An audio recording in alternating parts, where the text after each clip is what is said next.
Queridos hermanos, invoquemos la presencia del Espíritu Santo sobre nuestra vida diciendo todos: ven Espíritu Santo, llena nuestros corazones de tu luz, de tu sabiduría, para leer tu palabra, no como palabra humana, sino como palabra de Dios, que es en realidad, y que ejerza su acción en nosotros los creyentes. Amén. Buenos días, buenas tardes y buenas noches, queridos hermanos. Sean bienvenidos a la Santa Misa de hoy con el Padre Marcos Galvis.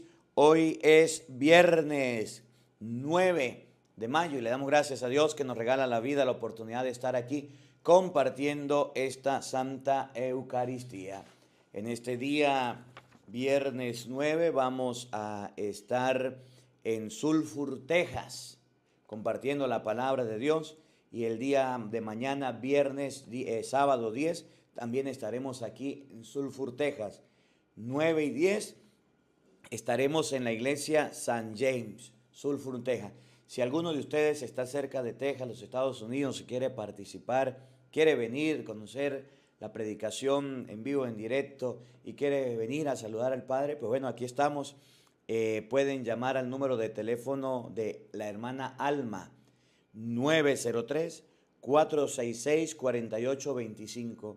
La hermana Alma, 903-466-4825. Y ahí estaremos compartiendo la palabra de Dios en vivo y en directo. Hoy la lectura está tomada, del libro de los Hechos de los Apóstoles, capítulo 9, versículo 1 al 20. Hechos capítulo 9, versículo 1 al 20 nos muestra hoy lo que es la conversión de San Pablo. San Pablo, antes de convertirse, él se llamaba Saulo. Después de convertido, le cambian el nombre a Pablo. San Pablo era un perseguidor. Ustedes escucharon ayer en la lectura cómo él perseguía a la iglesia. Y Pablo perseguía a la iglesia y créanme, no creía que lo hacía mal. Fue porque Cristo se le presentó y le dijo: mira, estás haciendo mal. Pero su manera de pensar y su manera de ver la ley era muy rígida. Y la ley decía que todas las sectas, que todas las cosas que comenzaran de inicio y no fueran de los judíos, debían ser perseguidas. Había una religión de los judíos, había una estructura, habían normas, habían escritos sagrados. Y esos escritos sagrados y esas normas decían que no se podía una persona autoproclamar como Dios. Y el que se proclamaba como Dios o como una deidad o que venía de allá, pues tenía que morir. Y eso fue lo que hicieron con Cristo. Y entonces cuando Cristo muere, los apóstoles empiezan a hacer milagros en el nombre de Jesús. Y empiezan a hacer milagros en el nombre de Jesús. Y todo era en el nombre de Jesús. Y por supuesto los fariseos, los saduceos, los judíos se molestaron. Y entonces pues dieron la determinación de que personas encargadas de destruir estos argumentos pudieran hacer lo que quisieran. Ahí está, por ejemplo, Esteban, que lo leímos unos días atrás, que fue el primer mártir de la Iglesia Católica. ¿Qué pasó con Esteban? Dijo: yo veo los cielos abiertos y al Hijo de Dios sentado a la derecha. ¿Y qué le pasó? Pues mire que le dieron muerte. ¿Por qué? Porque estaba hablando de Dios y estaba proclamando la gracia de Dios, Esteban. Y entonces Esteban estaba haciendo su tarea. Luego, cuando Pablo vio eso, Pablo empezó a perseguir a la iglesia. Y ustedes vieron en Hechos capítulo 8 la manera de perseguir. El día de ayer, Pablo llegaba y se metía y llegaba a las casas. ¿Qué habían en las casas? Hechos 2:46, en las casas se celebraba la Eucaristía. Y cuando encontraba a los cristianos con el pan, con el vino, celebrando la Eucaristía, entonces agarraba y se los llevaba detenidos. Los llevaba presos, porque ellos estaban haciendo algo contrario a la ley judía. Entonces, hoy el texto dice que Pablo llegó y pidió cartas. No lo hacía por sí solo. Él les pedía permiso, le daban permisos para ir a un lugar llamado Damasco, porque él había escuchado que en Damasco también estaban los cristianos en las casas. Claro, después de la muerte de Esteban, se desata una violenta persecución en Jerusalén contra los judíos, contra los cristianos, y los cristianos dicen, no, nos vamos porque nos van a matar como Esteban. Los apóstoles no se dispersan, pero los judíos, unos se van a Chipre, unos a Antioquía, otros a Damasco, se distribuyen, se riegan. Los cristianos se riegan. Y esos cristianos que se riegan, que se distribuyen, empiezan a proclamar la palabra de Dios. Hasta el punto de que llegó a ser proclamada en Damasco y empezó a hablarse de Cristo en Damasco. Cuando Pablo se entera de que ya el problema no lo tienen en Jerusalén, sino que están en diferentes lugares, pues le dan cartas y se va a Damasco. Y en el camino a Damasco es cuando él se encuentra, y ahorita lo leemos, se encuentra con una luz que lo envuelve y escucha una voz. Y la voz le dice, Saulo, Saulo, ¿por qué me andas persiguiendo? Y Saulo no perseguía a Cristo, Saulo perseguía a la iglesia de Cristo. Pero su fundador, el que fundó la iglesia, el que la instituyó, le sale al paso para reclamarle. ¿Cuál es el motivo tuyo de persecución? ¿Por qué quieres perseguirme? ¿Qué le sucede? ¿En qué lo hemos atendido mal? ¿Por qué usted está en contra? Y entonces Saulo le dice, ¿quién eres, Señor? Yo soy Jesús a quien tú persigues. Miren, yo quiero comenzar con creo que es Primera de Corintios, capítulo 15, versículo 8, que el mismo Pablo, Primera de Corintios, capítulo 15, versículo 8, que el mismo Pablo dice algo sobre esto. El mismo Pablo hace una mención muy importante. Miren, desde el versículo 7, después se le apareció a Santiago y seguidamente a todos los apóstoles. Y se me apareció a mí también.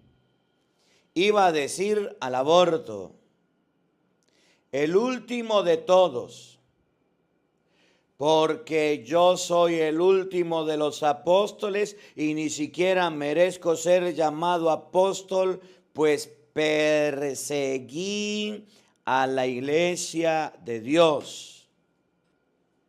San Pablo se consideraba un no nacido.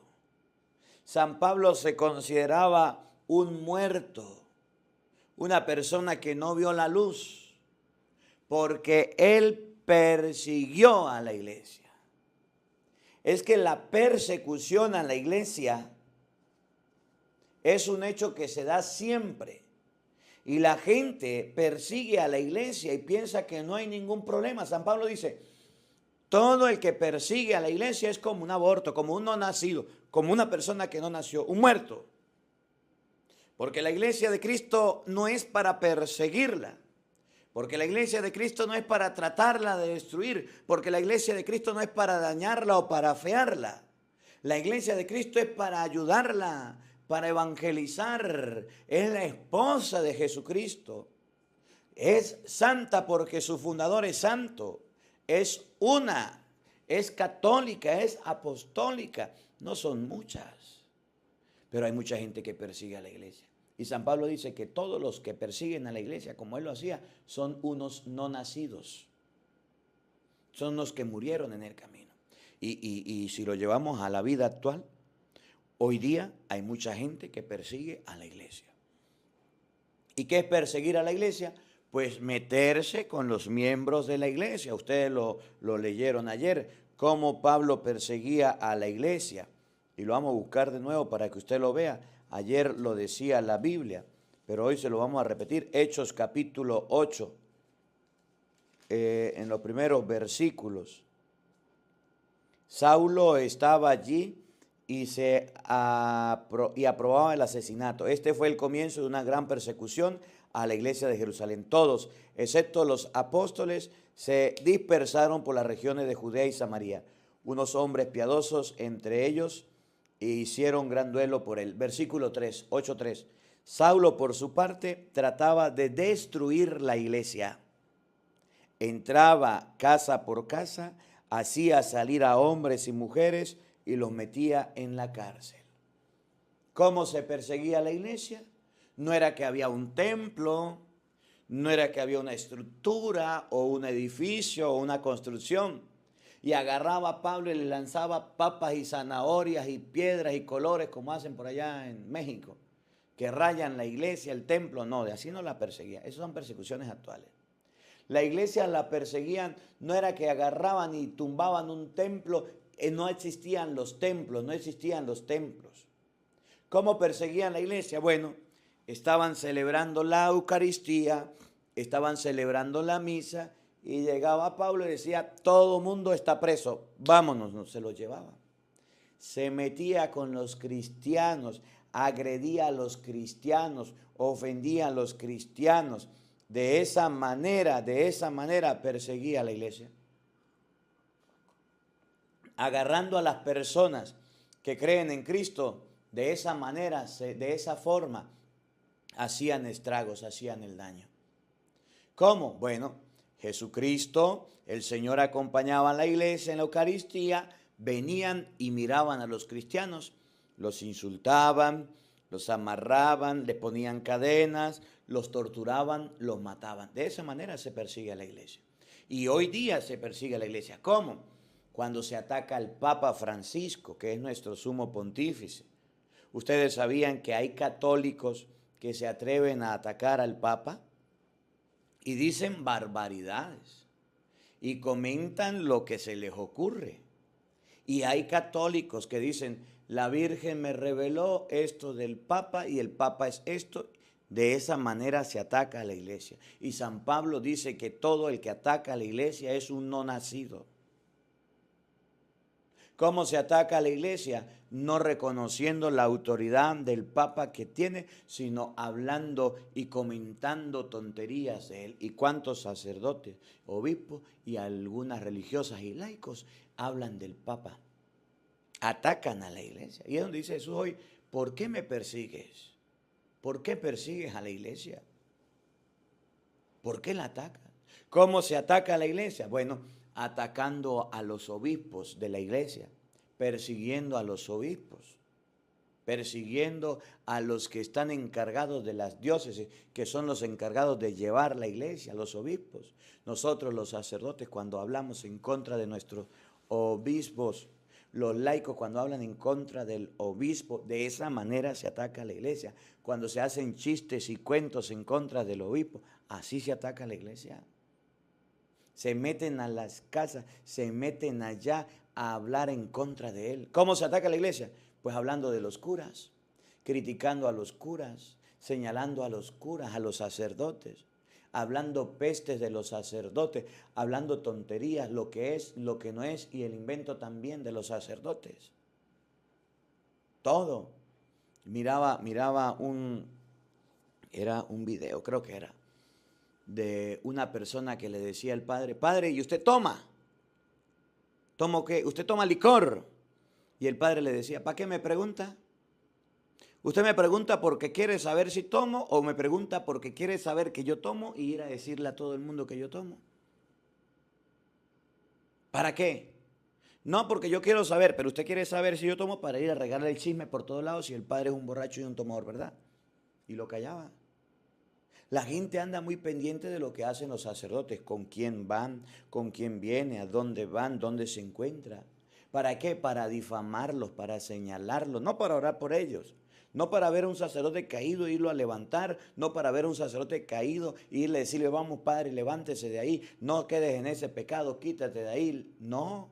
Cuando una persona ve a un sacerdote en una caída cualquiera que sea, agarró dinero que no era, salió peleando en una iglesia, cualquier vicio, cualquier escándalo que a usted se le ocurra, lo hace es para divulgarlo, para herir, para lastimar, para difundir en la iglesia. Jesús dice, ay del mundo por los escandalosos, aquellos que agarran el chisme y hacen que huele como pólvora. ¿Qué es perseguir a la iglesia? Cuando se persiguen a los cristianos, cuando se permiten que los cristianos sean ofendidos, maltratados y se ríen, se burlan de lo que hacemos. Ahí van los católicos con las imágenes, ahí van los católicos haciendo esto. Así se persigue, así se ataca a la iglesia, de esa manera. Cuando ustedes y yo no podemos tenerla sin huesos quieta y empezamos a moverla y a regar chisme y a hablar del uno y a hablar del otro, así se persigue a la iglesia y eso no está bien. Esa persecución no es cristiana, eso no es de Dios. Nosotros debemos aprender que la iglesia debemos amarla, no perseguirla, que la iglesia debemos respetarla, no hundirla, no acabarla. Nos reímos de los lectores, nos reímos de los músicos, nos reímos de los coordinadores, nos burlamos de los catequistas, ni lavamos ni prestamos la batea. Todo lo que en la iglesia pasa salimos a chismearlo, todo lo que en la iglesia sucede salimos a hablarlo. Nosotros mismos somos los primeros atacantes de la iglesia, con nuestras críticas, con nuestra inconformidad, con nuestro incomportamiento, con nuestro incompromiso. Cuando ustedes y yo agarramos y agredimos verbalmente, salimos hablando pestes y tonterías de nuestra misma casa, de nuestra misma iglesia. No hablamos con el sacerdote, no hablamos con el afectado, sino que hablamos de ellos y los criticamos. Y ese es el reclamo. ¿Por qué usted me persigue? ¿Por qué usted me quiere hacer daño? ¿Por qué usted está en contra de mí? ¿Por qué usted hace eso? Miren cómo lo dice Hechos 9:1. En aquellos días Saulo amenazaba todavía de muerte a los discípulos del Señor. No era cualquier cosa. Eran amenazas. De esa manera se persigue a la iglesia. Con amenazas, cállate, no digan nada. Váyanse de aquí. No hablen de Cristo, no hablen del Señor. Amenazaba y una amenaza de muerte a la iglesia. Fue a ver al sumo sacerdote y le pidió para la sinagoga de Damasco cartas que lo autorizaban para traer preso a Jerusalén a todos aquellos hombres y mujeres seguidores del camino. Como la iglesia se estaba difundiendo, se estaba dispersando por la persecución, Saulo dijo, tengo que ir a recoger a los que se fueron. Agarró, pidió cartas para poder ir a Damasco e ir a diferentes lugares para traerse preso a los cristianos, para darles un escarmiento, para que aprendan, para que nunca más se metan, para que... No, mira, un obispo decía, entre la iglesia, si la iglesia se oprime, ella más crece. La sangre de los mártires es semilla que se riega para los nuevos cristianos, decía un santo por allá. Nosotros, por más que querramos hundir, acabar a la iglesia, hablar de lo que sea, no la podemos acabar. No de los protestantes, que le tienen la guerra armada, que le tienen la guerra a la iglesia católica. Los protestantes quieren destruir, y los protestantes los trajeron por allá para destruir la iglesia católica y todavía no han podido. Y seguirán atacándola, y seguirán apareciendo sectas y desapareciendo otras, y no podrán destruirla. No podrán acabarla, porque es la iglesia de Cristo.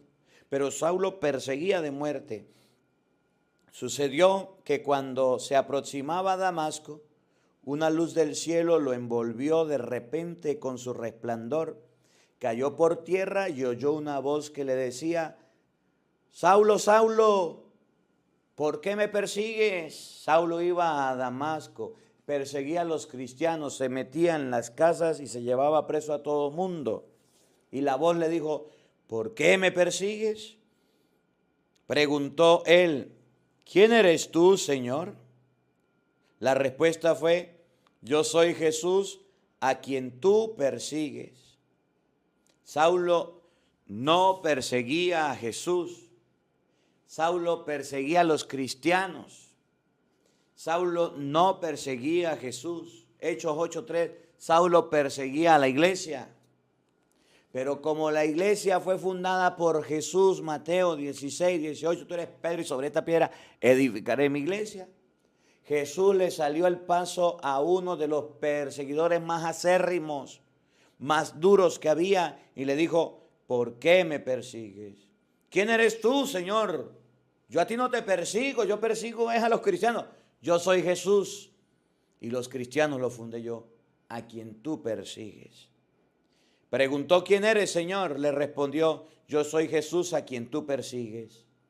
Saulo no perseguía al Señor, pero el Señor se sintió perseguido. Enseñanza. Cuando ustedes y yo persigamos, ataquemos a la iglesia de Jesucristo, estamos atacando a Jesús. Cuando ataquemos a los obispos, a los sacerdotes, al Papa, estamos atacando a Jesús. Cuando estemos en contra de los cristianos, con una comunidad, estamos atacando a Jesús. ¿Y cuánta gente ataca a Jesús sin saberla? Con chistes, con cuentos, con videos, con mentiras, con calumnias, con difamaciones, hasta con verdades. Ataca a Jesús y no le importa. Pero Jesús hoy reclama, ¿por qué persiguen a la iglesia? ¿Qué culpa tiene Jesús? Que hayan sacerdotes malos, que hayan laicos malos. ¿Es la culpa de Jesús que sucedan atrocidades o cosas malas? Es culpa de los que estamos al frente que no nos comportamos adecuadamente. Pero Jesús no. Yo no puedo estar en la iglesia con los ojos puestos en un ministro, en un sacerdote, porque el día en que él falle, yo me retiro, yo me aparto y digo, pues me alejo porque no me conviene. ¿Y cuántas personas lo hacen así? ¿Cuántas personas se alejan de Dios y se apartan de Dios simplemente porque no les gusta, porque no les parece? Pero no significa que Cristo sea la persona que haga todo eso. Levántate, entra en la ciudad y allí te dirán todo lo que tiene que hacer.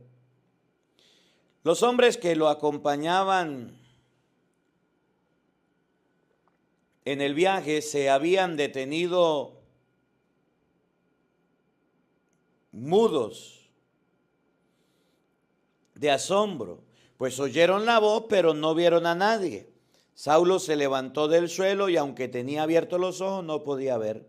Lo levantaron de la mano, lo llevaron a Damasco y allí estuvo 3 días ciego sin comer ni beber. Saulo quedó ciego. Estaba en el suelo. Ese levántate significa comienza la vida nueva, deja de perseguir. Ese quedó ciego significa Dios va a limpiar tu vista para que veas las cosas diferentes. Ahorita vas a tener una manera diferente de ver. Ese ayuno y oración significa el momento en que se encontró con Cristo para ser purificado. Me llama la atención de que Saulo causaba tanto temor, como cualquier perseguidor causa temor. Había en Damasco un discípulo llamado Ananías, a quien se le apareció el Señor y le dijo, Ananías. Él respondió, aquí estoy, Señor. El Señor le dijo, ve a la calle principal y busca en la casa de Judas a un hombre de Tarso, llamado Saulo, que está orando. Saulo tuvo también la visión de que un hombre llamado Ananías, que entraba y le imponía las manos para que recobrara la vista. Ananías le contestó, Señor, he oído hablar mucho de ese individuo y del daño que ha hecho a tus fieles en Jerusalén. Además trae autorización de los sumos sacerdotes para poner preso a todos los que invocan tu nombre. Pero el Señor le dijo, no importa, tú ve allá, porque yo lo he escogido. Ananías le tuvo miedo a Saulo. Ananías le dijo, mire, el estrago que hizo en Jerusalén con los cristianos, las persecuciones, las redadas que hizo, han llegado hasta aquí. Y como en Jerusalén los persiguieron, se vinieron dispersos para acá. Y si Saulo está aquí, es porque viene por nosotros. Y viene con cartas. Y viene con cartas de los sumos sacerdotes para llevarnos presos. Y dijo el Señor, pues no importa, usted vaya para allá, porque yo lo escogí, no le tenga miedo, vaya. Y Ananías, ahí termina el texto diciendo que fue y le impuso las manos, le recobró la vista. Y Saulo se convirtió. Y ahorita va a comenzar la historia ahora de Saulo, la vida de Saulo, siendo de ser perseguidor a ser primero entendido, se va a llamar Pablo. De Saulo de Tarso se va a llamar Pablo de Tarso. Va a pasar de ser Saulo, perseguidor, va a ser Pablo, primero incomprendido por los mismos suyos porque le van a tener miedo. Cuando Pablo habla, la gente se asusta y dice, pues mira, ese no es el que persigue. No, no iban. Y va a pasar de ser perseguidor a perseguido. Y ustedes van a ver cómo más adelante, en las próximas semanas, lo van a apedrear, lo van a correr, lo van a sacar. Le tocó vivir a él ahora la persecución que hizo vivir a muchos. Bueno, pues mañana seguimos conversando de la palabra de Dios, de este asunto de Saulo. Empiezan las buenas obras, empiezan los milagros, empieza todo lo que tiene que ver con la vida de Saulo, de Bernabé, de Pedro y de Juan. Que la palabra de Dios habite en nuestros corazones. Amén.